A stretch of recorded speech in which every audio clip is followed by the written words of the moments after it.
السلام عليكم ورحمة الله وبركاته على كل عيلة شمس. النهاردة الخروجة مش اي خروجة، لان عصابة شمس معايا. انا والولاد قررنا نخرجكم معانا النهاردة ونوديكم مكان يجنن، وهو حديقة المطار. لكل ام بتكسل تخرج علشان خايفة من شقاوة العيال، بقولك تعالي شوفي فيديو النهاردة وتشجعي. الاولاد محتاجين ينطلقوا واحنا كمان محتاجين نفصل. يلا بينا نبدأ رحلتنا، ويا رب يومنا النهاردة يعجبكم. من فترة كده كنت عملت لكم فيديو مختصر لحديقة المطار، لكن النهاردة جايلكم في جولة من اول باب الحديقة لحد اخر مكان فيها. بصوا، اول ما دخلت حديقة المطار استقبلني ايه؟ شلالات مية بجد، تبارك الله، صوت المية لوحده كفيل يغسل الهموم. شايفين المنظر؟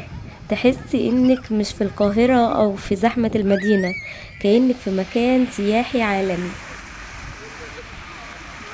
بصوا انسياب المية وهي نازلة على الصخور، المنظر ده بجد بيدي طاقة ايجابية غير طبيعية. انا وقفت هنا شوية علشان بس اسمع الصوت ده.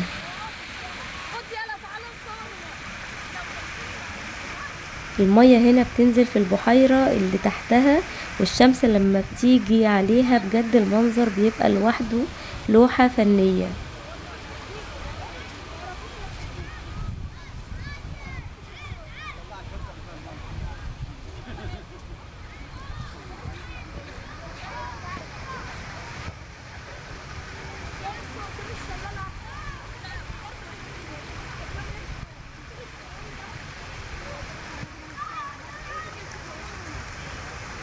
عارفين يا حبايب قلبي، المية دي وهي نازلة بقوة كده بتفكرني ان الحياة لازم تمشي مهما قابلنا صخور او عقبات. المية بتلاقي طريقها وبتنزل وتكمل. خليكي زي الشلال، قوية وما بتقفيش، ودايما بتنوري المكان اللي انت فيه.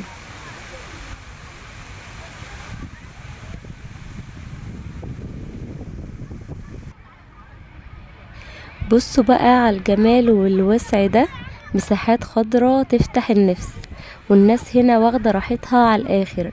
احلى حاجة في حديقة المطار انك تقدري تفرشي ملاية او سجادة وتقعدي في وسط الطبيعة. بجد زي ما بيقولوا الخضرة والمية والوجه الحسن. شايفين الاطفال بيجروا وبيلعبوا ازاي؟ مفيش اجمل من اننا نسيب ولادنا ينطلقوا في مكان امن وواسع زي ده، بعيد عن الموبايلات وشاشات التلفزيون. هنا بيطلعوا طاقتهم وبيلعبوا مع بعض، والضحكة مش بتفارق وشوشهم. يا ريت يا جماعة واحنا قاعدين وبنستمتع بالجمال ده نحافظ على نظافة المكان. زي ما استلمناه نضيف نسيبه نضيف علشان غيرنا يستمتع بالجمال ده، والمكان ده ملكنا كلنا ولازم نحافظ عليه.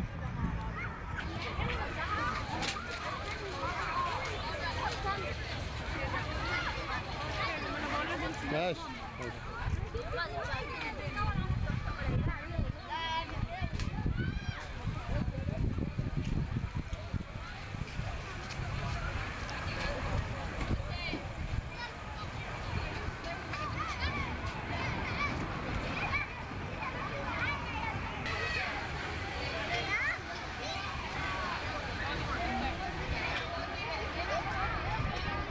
ازاي بتشكل ازاي بصوا بقى منطقة الملاهي دي، هنا الضحك واللعب والجد بجد. المكان هنا حيوي جدا ومناسب لكل الأعمار، مش بس للأطفال. بصوا اللعبة دي شكلها يطير العقل. دايما بقول يا جماعة مهما كبرنا لازم نفضل محافظين على الطفل اللي جوانا. الخروجات دي مش بس عشان ولادنا، لا، دي عشان احنا كمان نجدد طاقتنا ونفك عن نفسنا شوية من الضغوط اللي في الحياة.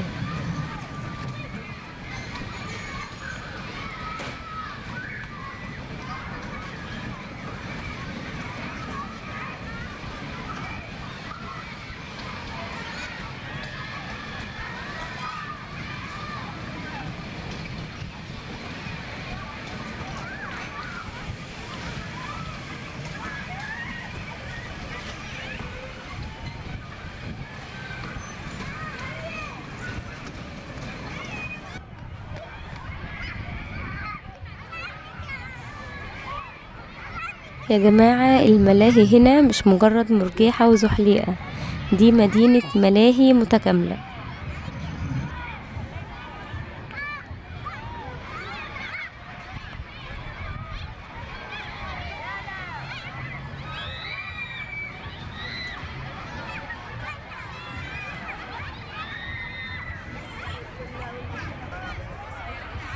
بص اللعبة دي بتلف ازاي، انا قلبي بيقع مكانه مجرد ما بشوفها. بس في ناس غاوية مغامرات. مين فيكم بقى اللي بيحب يركب الالعاب اللي بتشقلب دي؟ اللي قلبه حديد يكتب لي في التعليقات هو ركب ايه اغرب لعبة في حياته.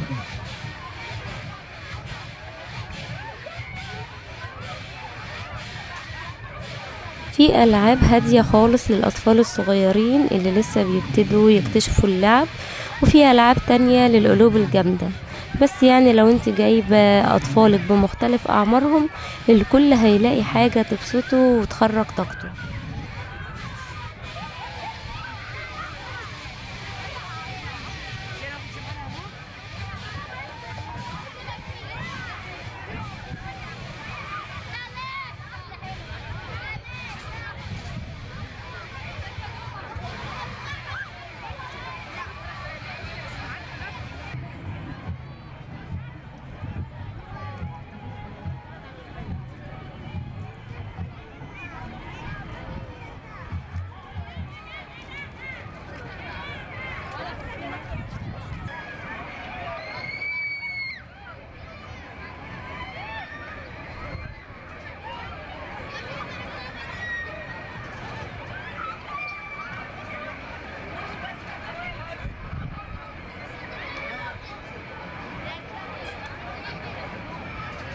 الحديقة هنا متميزة ان فيها ألعاب تقيلة، يعني مش بس مراجيح أطفال. بص السرعة واللفات دي، انا عن نفسي انا وقلبي مش حمل الكلام ده، بس الولاد والشباب هنا مبهورين بيها. اللي بيحب يجرب شعور انه بيطير في الهوا، اللعبة دي معمولة مخصوص علشانه.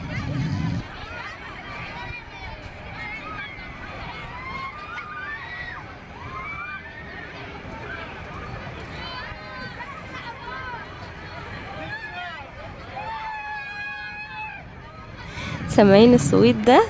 ده مش وجع، ده تفريغ طاقة. احلى حاجة في الالعاب الصعبة دي انها بتخرج كل الكبت والضغط اللي جوانا. اطلعي فوق كده وصوتي وطلعي كل همومك، وانزلي وانتي فريش كده وضحكتك مالية وشك. تصدقوا بالله يا جماعة، انا بشوف ناس كبار داخلين يركبوا الالعاب دي وقلبهم حديد. بجد السن مجرد رقم والله. مين فيكم يقدر يركب اللعبة دي؟ إيه اللي يقدر يكتب، اللي يقدر يلعب اللعبة دي يكتب لي في الكومنتات. انا قلبي حديد، واللي زي بيخاف من خيال صباعه ويخليه بقى ايه في قائمة اللي بيخافوا.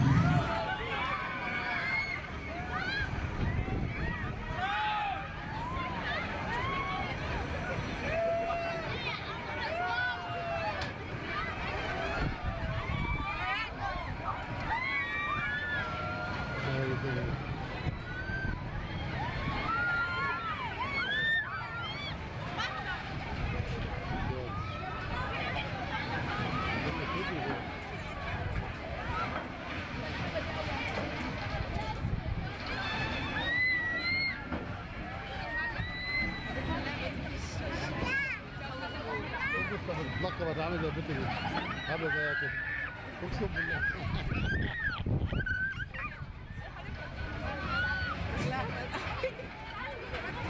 بقول لك ايه بقى اللعبه، انت جبت معايا اللعبه دي ها؟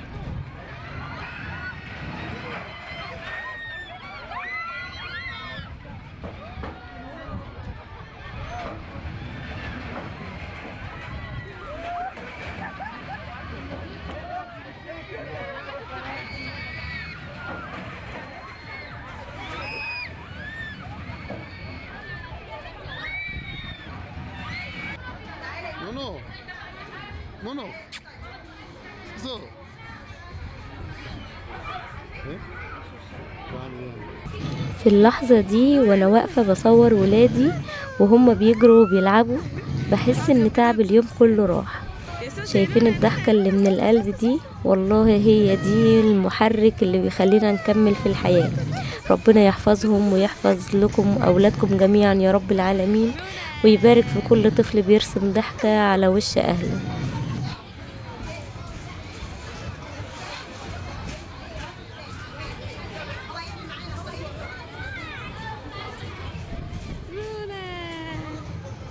اجمل حاجة اننا سايبينهم النهاردة على راحتهم، مفيش موبايل ومفيش قاعدة قصاد شاشة.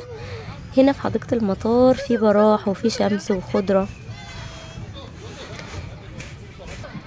تحسوا انهم استردوا طفولتهم الحقيقية، والشقاوة دي هي اللي بتطلع او بتطلع الطاقة اللي جواهم بشكل صحيح.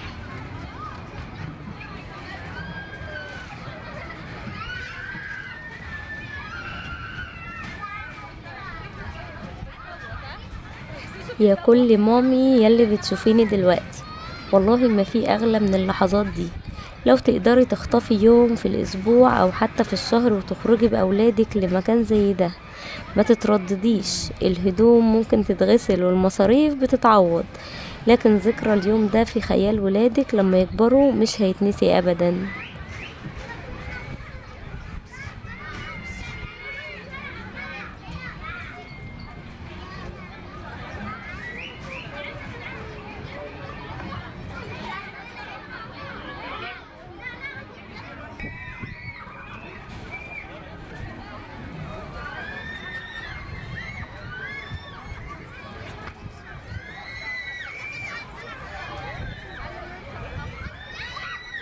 اوكي.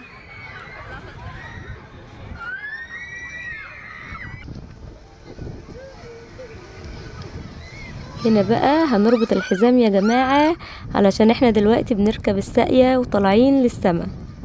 بصوا الارض بتبتعد عننا ازاي، ضربات قلبي بدأت تزيد، بس المنظر يجنن. الولاد جنبي مبهورين وخايفين في نفس الوقت، بس التجربة دي بجد لازم تتجرب.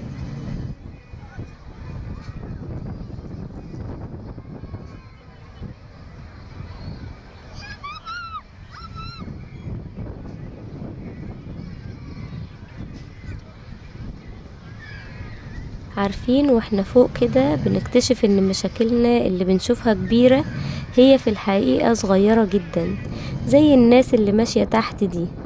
احيانا بنحتاج نطلع لفوق علشان نشوف الصورة كاملة، ونعرف ان الدنيا واسعة والجمال موجود في كل مكان، بس احنا اللي محتاجين نفتح عينينا وقلوبنا.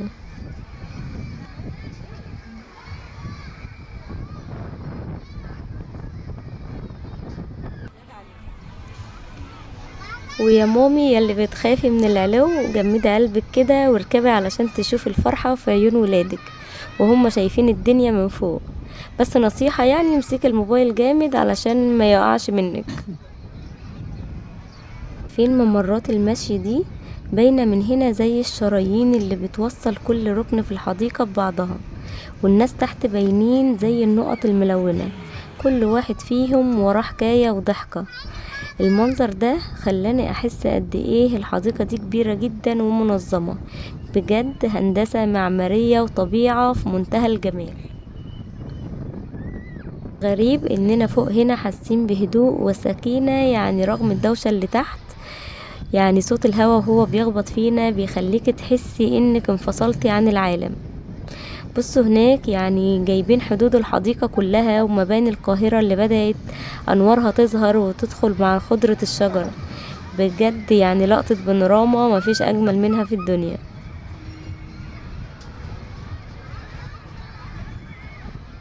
دايما بنقول إن أحلى المناظر بتيجي بعد أصعب طلعة، واحنا هنا فوق يعني بنسى اي تعب واي خوف حسيته وانا طالعه. المنظر ده بيعلمني اننا دايما نبص لبعيد ونخلي طموحنا للسما، وما نغرقش في تفاصيلنا الصغيره اللي بتضايقنا تحت.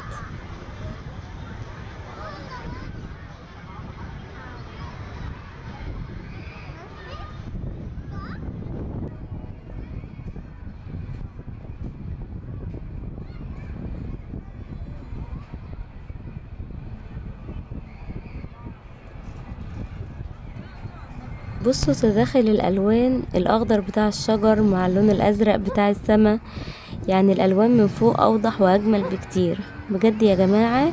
اللي يجي هنا وما يركبش الساقية ويشوف المنظر ده يبقى فاته نص جمال حديقة المطار.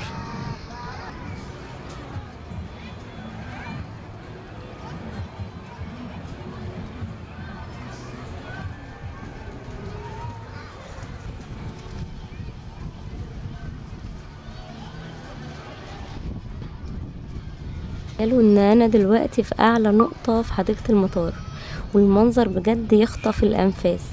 الحديقة كلها اتفرشت قدامي زي السجادة الخضراء المطرزة. من هنا قادرة اشوف كل اللي صورناه تحت بس بشكل تاني خالص.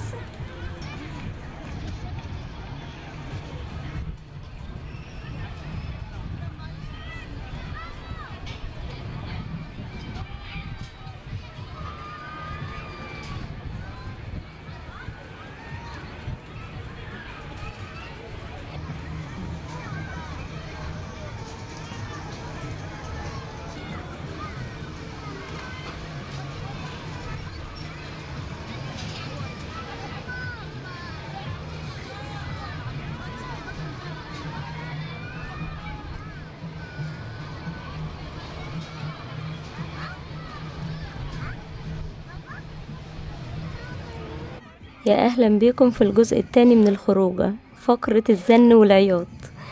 بصوا يا جماعة مفيش فايدة، الولاد عايزين يركبوا الحديقة كلها من اول لعبة لاخر لعبة، ولو طوعناهم مش هنروح لاخر الاسبوع. طبعا دلوقتي السيطرة صعبة والدموع شغالة، تمثيل واخراج ما شاء الله، عشان اوافق على اي لعبة جاية. يا نهار ابيض، بصوا يا جماعة اللعبة دي مش محتاجة قلب، دي محتاجة حد بايع الدنيا. انا واقفة تحت ومرعوبة والناس فوق بتصرخ، بس صرخة فرحة. طبعا اللعبة دي للناس اللي غاوية اكشن وبتحب تشوف الحديقة كلها وهي طايرة في السماء. انا بصراحة جربتها، بس يعني الحمد لله دي اول واخر مرة، مش هتتكرر تاني ابدا.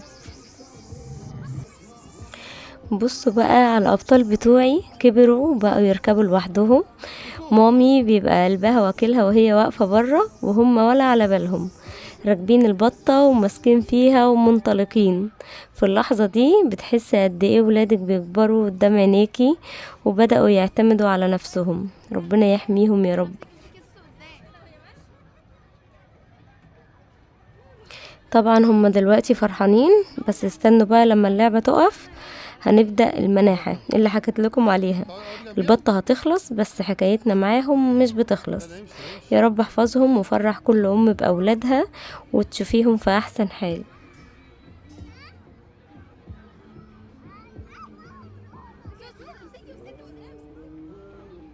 تعيش وتعيش.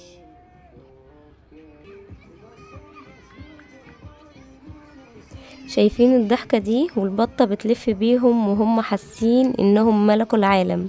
السن ده هم عندهم 3 سنوات، هو سن الاكتشاف. واحلى حاجة في حديقة المطار ان فيها العاب امنة جدا للسن الصغير ده، تخلي الام واقفة مطمنة وهي شايفاهم بيحاربوا او بيجربوا في اول مغامرة في حياتهم لوحدهم. عارفة ان قلبك بيبقى بيدق مع كل لفة، وبتبقي عايزة تنطي جوه اللعبة تمسكي فيهم، بس لازم نديهم الفرصة دي. اللحظات دي هي اللي بتبني شخصيتهم وبتخليهم شجعين.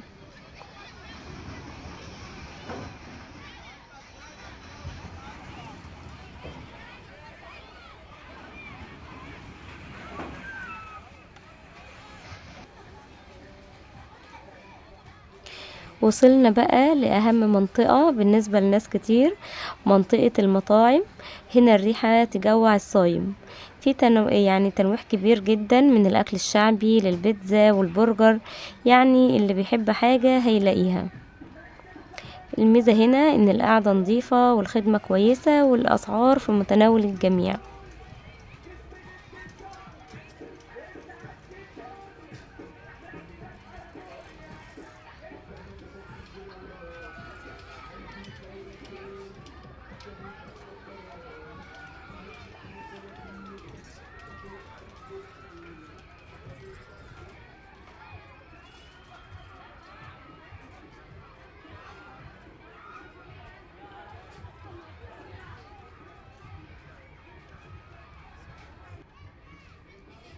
وهنا ممكن نقعد القعدة الرايقة دي في الكافيه هنا.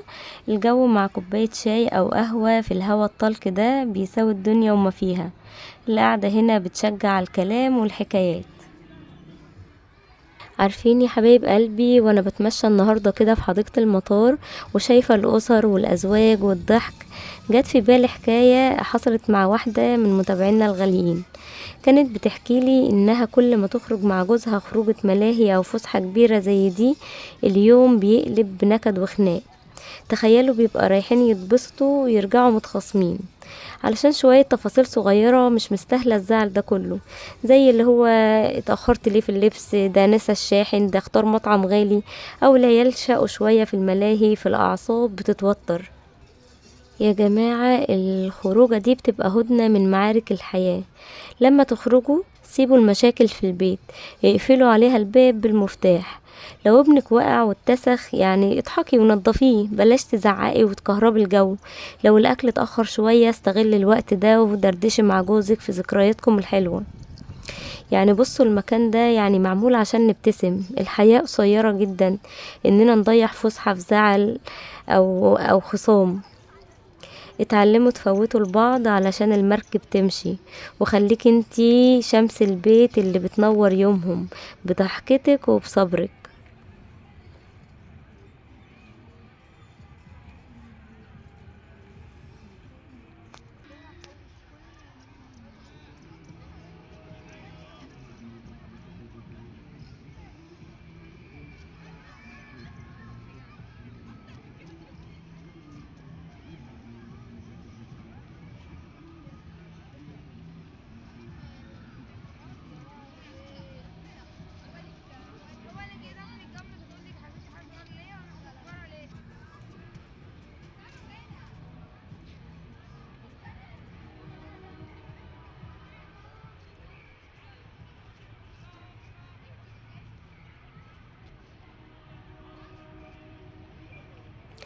يا جماعة احنا هنا مش في مجرد حديقة عادية، احنا في صرح كبير جدا.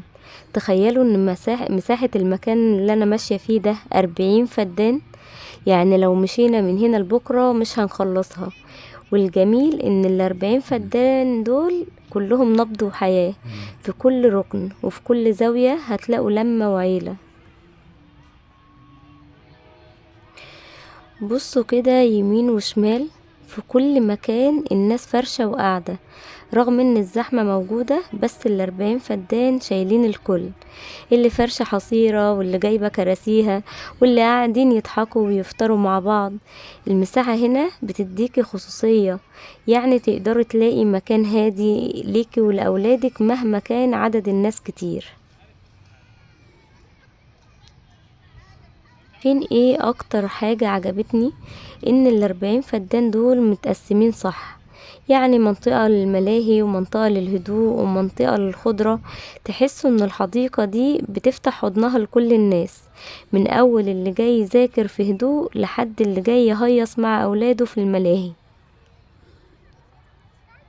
وبما اننا عرفنا ان مساحة الحديقة 40 فدان، في نصيحة مني اللي تيجي هنا تلبس كوتشي مريح وتجهز نفسها ان هي تمشي مشي ملكي في وسط الخضرة دي. بجد يا جماعة المكان واسع لدرجة انك تحسي انك في رحلة سفاري جوه القاهرة.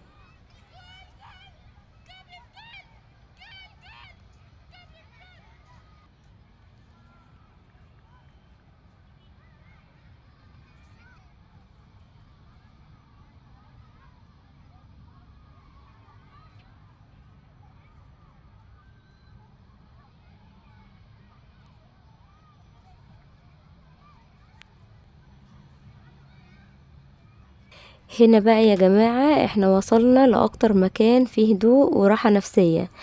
في حديقة المطار في بحيرات صيد السمك. المنظر هنا يجنن، المية مع الخضرة بتخلي الواحد ينسى اي هموم. اللي بيحب الصيد يجمع هنا بقى في الكومنتات ويقول ان عنده صبر وبيحب الصيد. واحنا واقفين قدام البحيرة كده، يعني الصيد بيفكرني بحالنا في الحياة. في ناس بتبقى عايزة رزقها يجي بسرعة ويستعجلوا، وناس تانية عندها صبر ويقين ان السمكة او الرزق هيجي في وقته. زي ما بنرمي الصنارة وبنستنى بكرة، لازم نرمي حمولنا على الله ونستنى فرجه بالصبر والهدوء اللي احنا شايفينه قدامنا ده.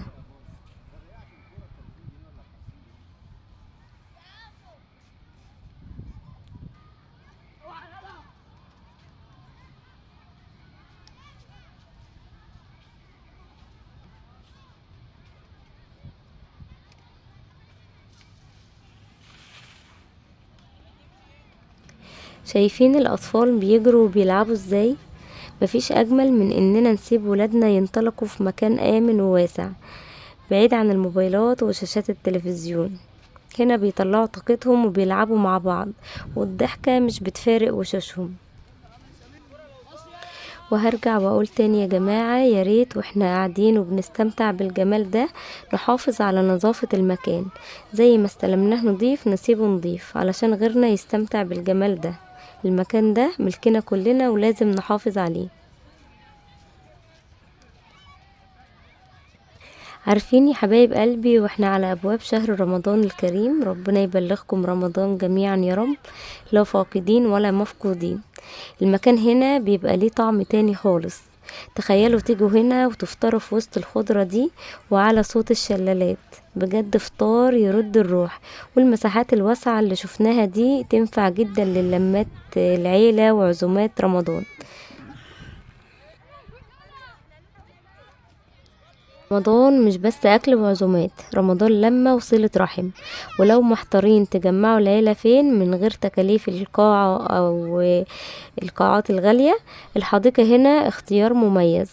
هتجيبوا اكلكم معاكم وتقعدوا في الخضرة والاولاد يلعبوا قدامكم وتعيشوا اجواء رمضانية بسيطة ومباركة.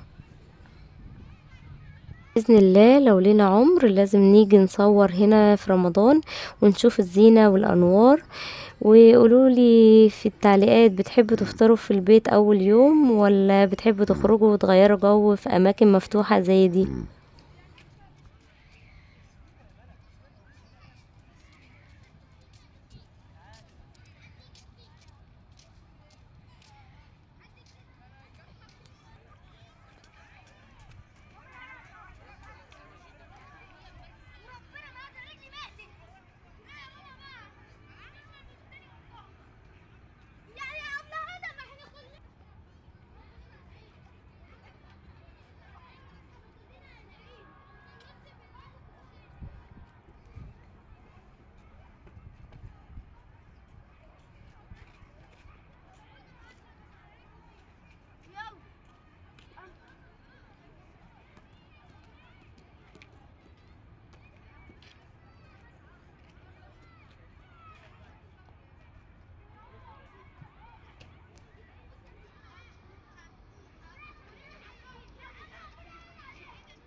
بصوا بقى المفاجأة دي، احنا سيبنا المودرن والملاهي ودخلنا في حتة من ريحة زمان. شايفين البيت الريفي الجميل ده؟ تحس انك فجأة سبت القاهرة ورحتي قلب الأرياف. البساطة والجمال والهدوء، يعني هدوء المكان بجد لمسة عبقرية في الحديقة، بتفكرنا ببيوت أهالينا والخير اللي بجد.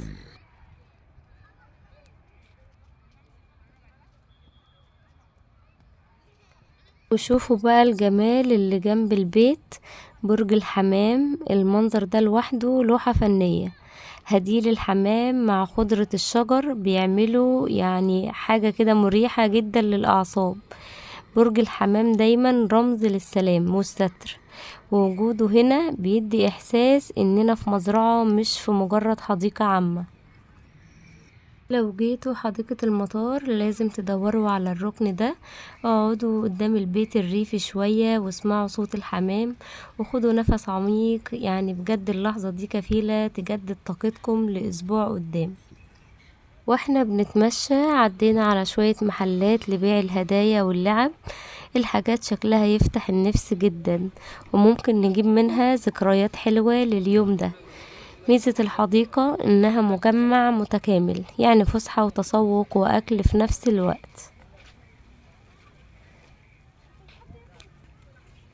المحلات هنا فيها كل حاجة تخطر على بالكم، يعني لعب الأطفال، الفقاقيع اللي بتملى السما فرحة، لحد العرايس والعربيات اللي بتمشي بالرمود. والجميل ان في لعب بسيطة تذكارية تفضل معاهم من يومنا الجميل ده. انا كأم بحاول اختار ليهم حاجة تفضل معاهم ذكرى، مش مجرد لعبة تتكسر في ساعتها. نصيحة مني لكل مامي، وانت داخلة الحديقة حددي ميزانية صغيرة للعب من هنا، لانك اكيد مش هتسلمي من الزن. بس الحق يتقال، المحلات هنا بتكمل بهجة اليوم، وبتحسي انك في مول مفتوح جوه جنة خضرة.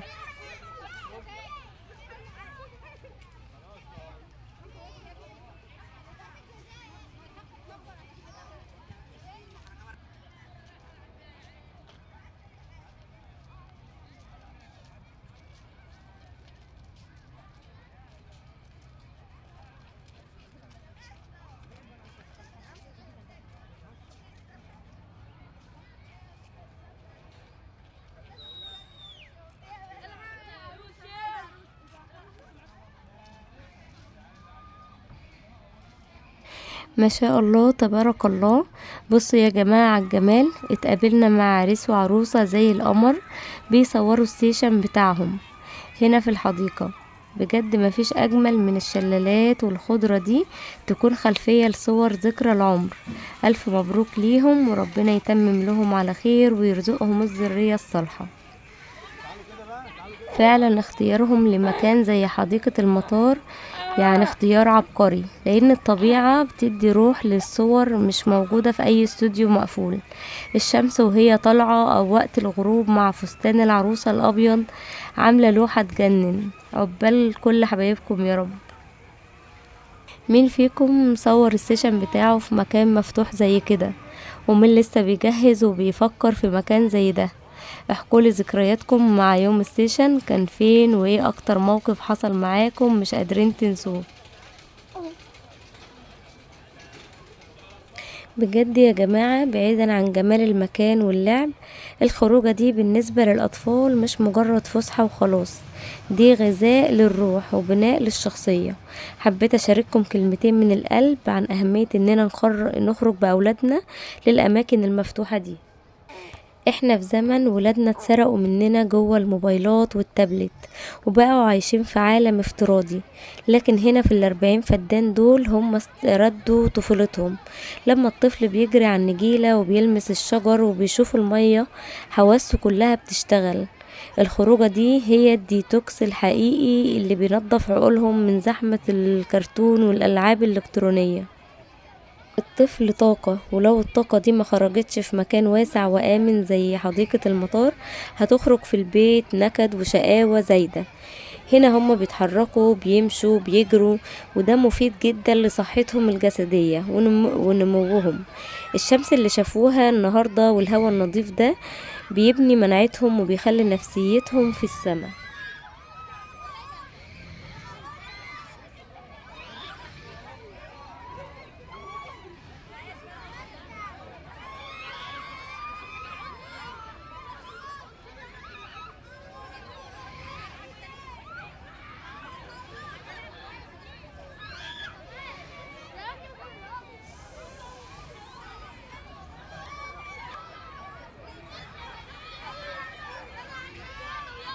اهم فايدة للخروجة دي هي اننا بنقرب من بعض. في البيت كل واحد فينا مشغول، لكن هنا احنا مع بعض، بنضحك سوا وبناكل سوا وبنلعب سوا. الولاد لما بيكبروا مش بيفتكروا احنا اشترينا لهم لبس ايه وهم صغيرين، لكن بيفتكروا اليوم اللي باباه ومامته خدوه في حديقة وفضلوا يضحكوا ويلعبوا طول اليوم. الذكريات دي هي اللي بتبني علاقتهم بينا في المستقبل. يا جماعة الفسحة مش لازم تكون مكلفة ولا في أفخم الأماكن، الجمال في البساطة وفي اللمة. اخرجي بأولادك، خليهم يشوفوا الطبيعة، خليهم يقعوا ويقوموا ويتعلموا. الطفل اللي بيخرج وبيشوف الدنيا بيبقى طفل سوي نفسيا ومبسوط. ربنا يبارك لنا في أولادنا ويجعلنا دايما سبب في فرحتهم.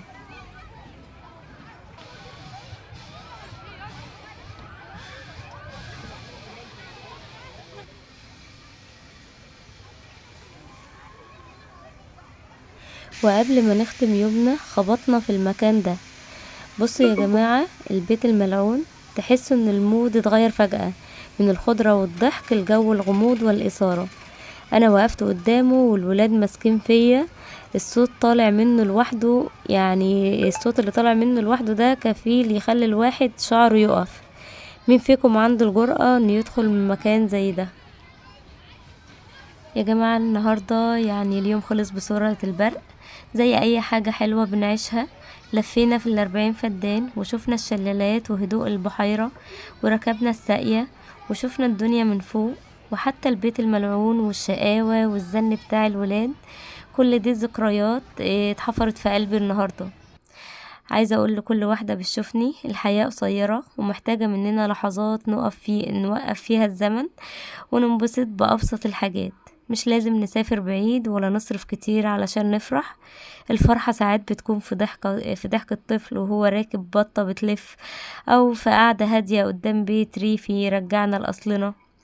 انا النهاردة روحي اتجددت معاكم ومع ولادي، واتمنى من كل قلبي انكم تكونوا عشتوا اليوم ده معايا بكل تفاصيله وحسيتوا بالبهجة اللي انا حساها دلوقتي.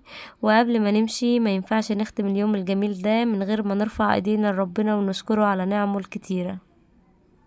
وقبل ما ندعي مع بعض، حابة اقول لكل ام وكل ست بيت بتشوفني نصيحة من اخت لاختها. يا حبيبتي ما تضغطيش على نفسك، يعني ما تضغطيش على نفسك في المثالية الزيادة دي. الحياة مش بس شغل بيت وطبيخ وتربية، الحياة كمان نفسية مرتاحة. لو حسيتي انك مخنوقة البسي وانزلي، حتى لو هتمشي في وسط خضرة نص ساعة. جددي طاقتك علشان تقدري تدي لبيتك ولأولادك بحب. ولما تخرجي مع أولادك سيبي الموبايل في الشنطة، عيشي اللحظة معاهم، العبي معاهم واضحكي من قلبك. العيال بيكبروا بسرعة واللحظات دي هي اللي بتفضل يعني في قلوبهم. ما تخليش همك ان الهدوم تتوسخ او الميزانية تخرم شوية، المهم انك شحنتي قلوبهم حب وحنان. النفسية المرتاحة هي اللي بتبني بيت سعيد. اهتمي بنفسك عشان تقدري تهتمي بيهم.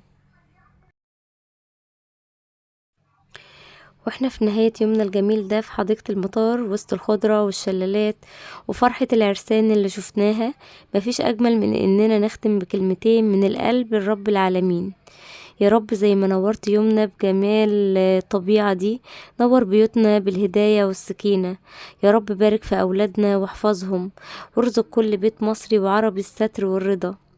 اللهم بارك لكل عريس وعروسة واجعل بيوتهم مليانة بالمودة والرحمة، وارزق كل مشتاق بالذرية الصالحة وبالشريك اللي يتقي الله فيه. يا رب ارفع عنا الغلاء والوباء، وبلغنا رمضان واحنا في احسن حال، لا فاقدين ولا مفقودين يا رب العالمين. حبايبي لو عجبكم الفيديو وقضيتوا وقت حلو معايا ومع حكاياتي، ما تنسونيش من صالح دعائكم، وما تنسوش اللايك والاشتراك علشان عيلتنا تكبر بيكم وليكم.